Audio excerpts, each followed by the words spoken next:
Hi everyone, just wanted to take a minute to talk a little bit about another method of solving quadratic equations called completing the square. And as the name would suggest, there is kind of a geometric rationale behind this, if you will, that will kind of illustrate exactly what we are doing. So the way that this process works is essentially we are going to be making perfect square trinomials, right? Once you have a perfect square trinomial, you'll end up with like x plus 3 squared. Then you can solve using square root, right? You take the square root of both sides, take the square root of both sides, and you'll be able to solve it. Now, the reason it's called a perfect square trinomial kind of visually comes down to this reason, right? So if I here have this is x, right? So this is x, and this is x. This is going to be 1, 1, 1, right? And each of these is x, x, x, x, right? Same thing down here, 1, 1, 1, x, x, x. So ultimately, what would we end up with here? Here's our x squared. We have x by 1, so x, x, x, x, x, x. So that's where our 6x's are coming from. And that would leave down here, we have, in total 3 by 3, so the area of this part would be 9. So if we add that all together, we get x squared plus 6x plus 9. Right, so that's ultimately kind of part of the reason we're calling this a perfect square trinomial, because if we were to kind of fill it all together using tiles, it would make a square. So the way that this process is going to work is essentially this, all right?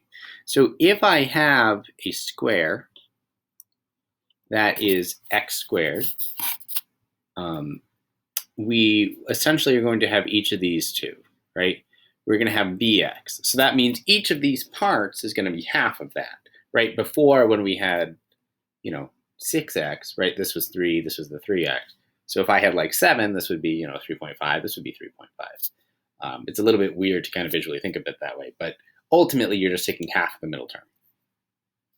And then the half, you squared it and got the end, all right?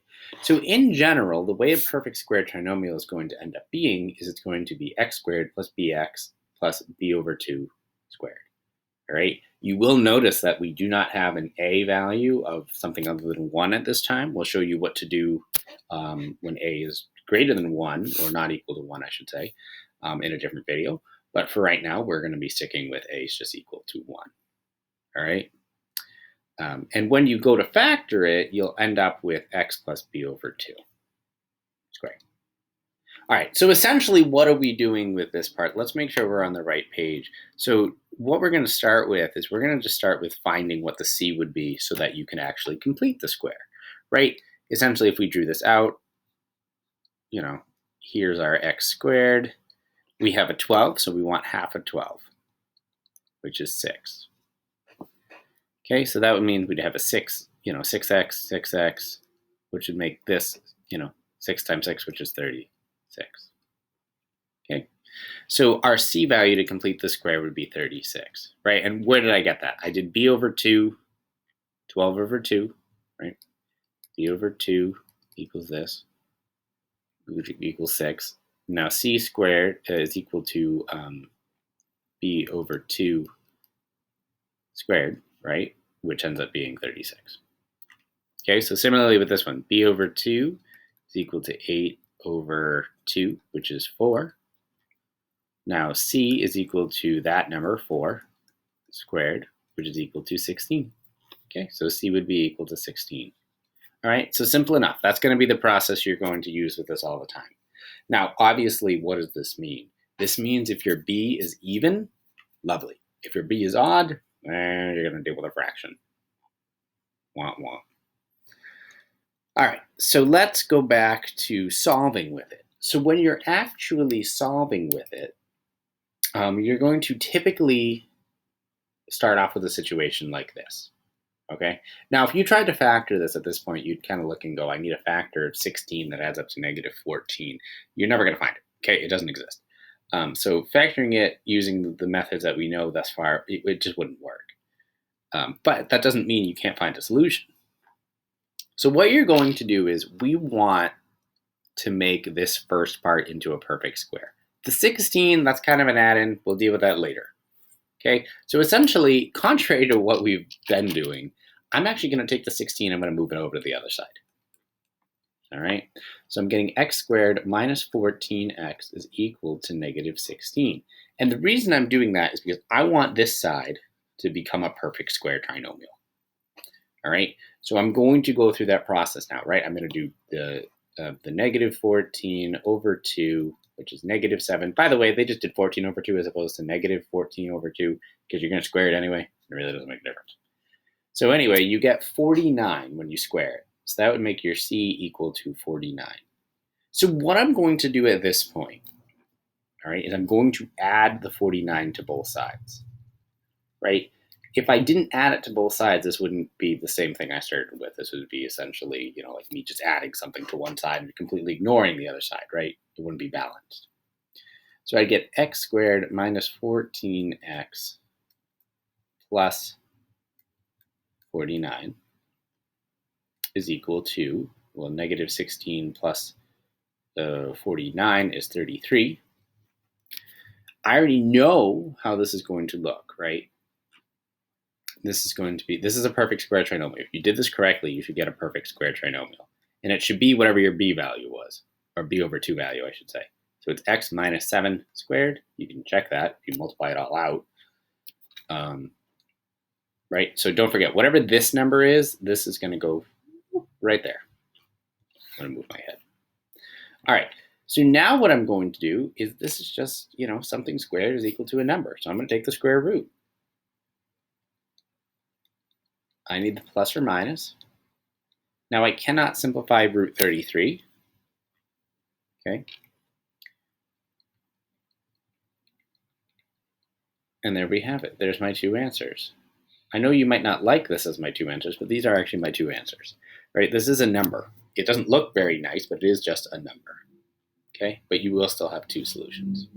Okay, that's why if you tried to factor it, you were never going to find a factor because your solutions aren't even, they're not even rational. They're going to be irrational. All right. So let's do a couple just to make sure we're on the same page.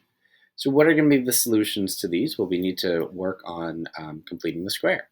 So again, first thing you're going to do, contrary to pretty much everything you've been dealing with, move the number to the other side. Well, I guess you were always moving it to the other side, just usually it was the other way. So now I'm going to find b over 2, which is 10 over 2, which is 5. So I want to square that, add 25 to both sides. 25 plus 25. That gives you x squared plus 10x plus 25 is equal to 34. All right, so that is x plus 5, right? Whatever you got here should go inside the parentheses, 34, which gives me x plus 5 is equal to plus or minus root 34. So my answer is x is equal to negative 5 plus or minus root 34. Now, those are my two solutions, right? There is negative 5 plus root 34 and negative 5 minus root 34. All right. So again, that's a very nice one where you have where you have an even number. Okay. All right. Now, something like this one. Again, you're going to add the 6 to both sides, add the 6. You get x squared minus 8x is equal to 6. Now, let's take a moment and complete the square. So negative 8 over 2 is negative 4.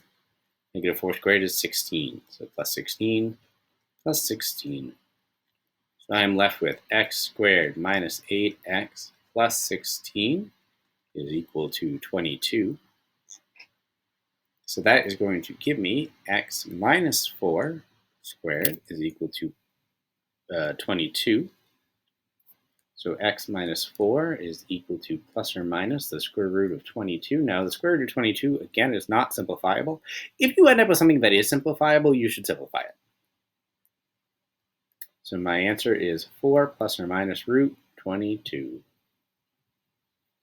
All right. And there you have it.